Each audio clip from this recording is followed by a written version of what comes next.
Terima kasih Anda masih bersama kami. Bagi Anda yang baru saja bergabung, kami hadirkan kembali 3 berita utama hari ini. Di Hari Anti Korupsi, Kejati Sulsel dituntut usut kasus dugaan korupsi dana hibah Pilkada 2024 yang menyeret pejabat KPU Oku Selatan. Khawatir suaminya hilang tanpa jejak, seorang istri di Palembang membuat laporan ke polisi.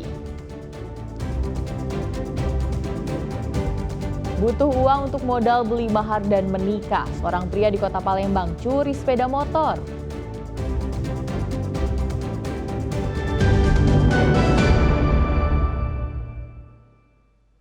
Konflik penggusuran dan penyerobotan hak atas tanah pada masyarakat transmigrasi terjadi di Desa Sungai Nai, Kabupaten Musirawas. Warga mengadu ke pemerintah kabupaten meminta keadilan atas tanah mereka.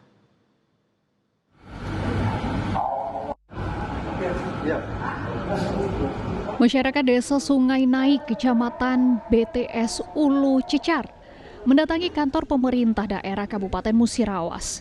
Mereka meminta keadilan terhadap konflik penggusuran dan penyerobotan hak atas tanah wilayah transmigrasi terhadap perusahaan PT Dapo Agro Makmur.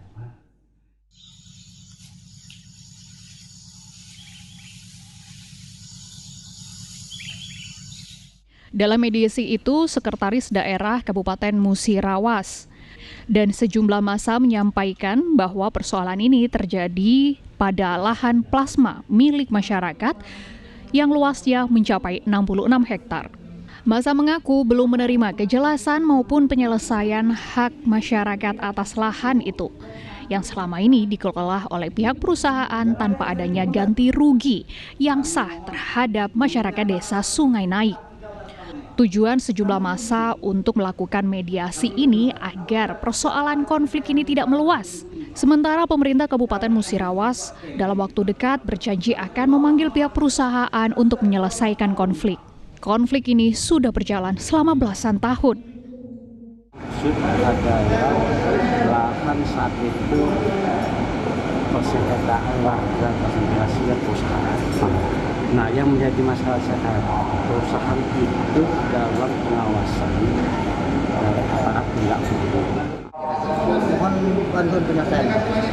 Yang kedua ini kami mohon bantuan penyelesaian dari Bapak Presiden Prabowo Subianto, Pak, karena mengingat masalah ini sudah 13 tahun. Karena overlay tumpang tindih izin perusahaan dengan lahan transmigrasi, Pak, sehingga masyarakat yang menjadi korban, Pak. Sudah berapa lama itu, Pak, konfliknya? Sudah 13 tahun, Pak. 13 tahun. Dan upaya kami untuk memperjuangkan hak kami ini, Pak, sudah kami lakukan, baik itu melalui surat pengaduan atau pertemuan dengan pemerintah. Selain itu, warga meminta perusahaan melakukan pendekatan lokal, namun juga melibatkan instansi terkait provinsi guna memperoleh kejelasan hukum. Muhammad Ardi melaporkan dari Musirawas. Khawatir suaminya hilang tanpa jejak, seorang istri di Palembang membuat laporan ke polisi.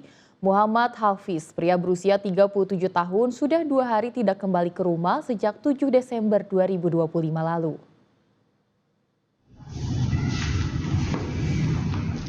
Seorang perempuan mendatangi sentra pelayanan kepolisian terpadu atau SPKT Polrestabes Palembang dengan raut wajah yang sedih. Kedatangannya tidak lain untuk melaporkan hilangnya sang suami Muhammad Hafiz yang terakhir kali terlihat pada tanggal 7 Desember 2025. Muhammad Hafiz hilang tanpa sebab yang jelas, mengingat hubungan rumah tangga mereka selama ini berjalan harmonis dan tanpa masalah. Sebelum membuat laporan ke polisi, Dini sudah berupaya mencari keberadaan Hafiz ke rumah keluarga, kerabat, hingga teman-temannya. Namun upaya pencarian tersebut tidak membuahkan hasil. Sudah berapa hari yuk kita cari yuk? Udah 2 hari. Kemana aja yuk? Kemana-mana saya cari, ke rumah keluarga terdekat, ke teman-teman, dan kemana. Pokoknya 2 hari ini saya keliling-keliling. Saya cari ke mana-mana belum ketemu. Sudah kompromi sama teman-temannya, dibikin laporan kehilangan karena sudah 2 kali 24 jam. Keluarga berharap Muhammad Hafiz dapat segera ditemukan dan kembali berkumpul. Sementara itu, kasus orang hilang ini masih dalam penyelidikan Polrestabes Palembang. Dedi Ruansyah melaporkan dari Palembang. Butuh uang untuk modal beli mahar dan menikah, seorang pria di kota Palembang curi sepeda motor.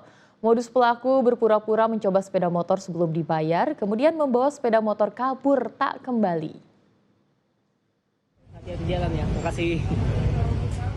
Berlagak seperti pemilik asli, dengan percaya diri, seorang pria mengacungkan jempol di video yang kemudian membongkar aksi kejahatannya. Aksi ini terjadi di showroom sepeda motor di kawasan Kemuning, Kota Palembang. Pelaku bernama Rinaldi ditangkap polisi saat sedang berada di sebuah penginapan di Kota Palembang untuk mengurus proses pernikahannya. Pelaku kemudian digiring ke kantor polisi untuk mempertanggungjawabkan perbuatannya. Pelaku melarikan sepeda motor milik korban yang bernama Nopri Ramadan pada 29 Oktober lalu. Saat itu, pelaku berpura-pura sebagai pembeli. Setelah janji bertemu, pelaku lantas mengajak korban makan terlebih dahulu sebelum mengajaknya berpura-pura melakukan test drive untuk memastikan kondisi sepeda motor yang akan dibeli. Setelah mengelabuhi korban, pelaku lantas melarikan diri. Sementara STNK dan BPKB berada di dalam jok sepeda motor. Hal itu memudahkan pelaku untuk menjual motor tersebut. Pelaku menjualnya ke showroom jual beli motor seharga 19 juta rupiah. Pelaku mengaku nekat melakukan hal itu karena butuh modal untuk membeli mahar dan uang pernikahan yang rencananya akan digelar pada 14 November. Dia juga di situ, terus saya majukan motor, terus aku terbalik, terus saya testing, saya langsung pergi. Terus atau gimana? Oh, udah batal. Udah batal. Udah batal. Kenapa? Calon istri membatalkan atau gimana? Yang perempuan tadi kesini bang. Membatalkan. Iya. Uang karena saya punya masalah ini. Uangnya sendiri dihabiskan kemana? Uangnya saya belikan ke mahar itu. Udah dikasih ke perempuan? Ya, maharnya udah ditarik lagi. Jenis NMAX warna hitam dan satu buah cincin seberat 6,5 gram. Bang, benar itu bang, hasil jual sepeda motor itu untuk menikah bang? Jadi berdasarkan hasil keterangan dari tersangka yang akan melakukan pernikahan, cuman karena sudah ditangkap, kemungkinan tidak jadi itu. Usai dirinya tersandung masalah hukum, pihak calon mempelai wanita membatalkan pernikahan yang sudah dijadwalkan. Tak hanya gagal menikah, duda satu anak ini harus mendekam di balik jeruji besi. Muhammad Ardi melaporkan dari Palembang. Sebanyak 38 tim berlaga di kejuaraan bola basket antar pelajar SMP sederajat di Kabupaten Pali tahun 2025. Kejuaraan ini bertujuan untuk mengembangkan potensi remaja yang ada di Kabupaten Pali.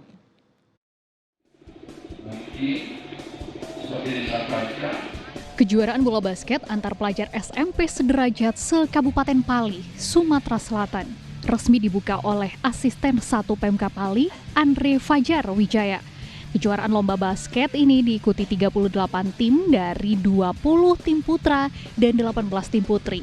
Kejuaraan digelar selama 2 hari di lapangan Patio, Komplek Pertamina Pondopo Talang Ubi, Kabupaten Pali. Meski jadwal pertandingan sangat ketat, namun para peserta terlihat antusias dan bersemangat mengikuti jalannya pertandingan. Kejuaraan bola basket ini bertujuan untuk mengembangkan potensi para remaja yang ada di Kabupaten Pali. Terlebih usia para peserta masih sangat muda, yaitu di bawah usia 15 tahun. Alhamdulillah bahwa kejuaraan bola basket SMP ini alhamdulillah pertama kali di kabupaten. Dan ini adalah wujud komitmen dari pemerintah, dari Pak Bupati dalam upaya untuk pengembangan olahraga, khususnya olahraga bola basket. Kejuaraan bola basket ini merupakan bentuk komitmen dari pemerintah kabupaten dalam memajukan olahraga bola basket khususnya di tingkat remaja. Harapannya, kejuaraan ini akan melahirkan atlet muda berbakat. Dedi Ruansyah melaporkan dari Kabupaten Pali.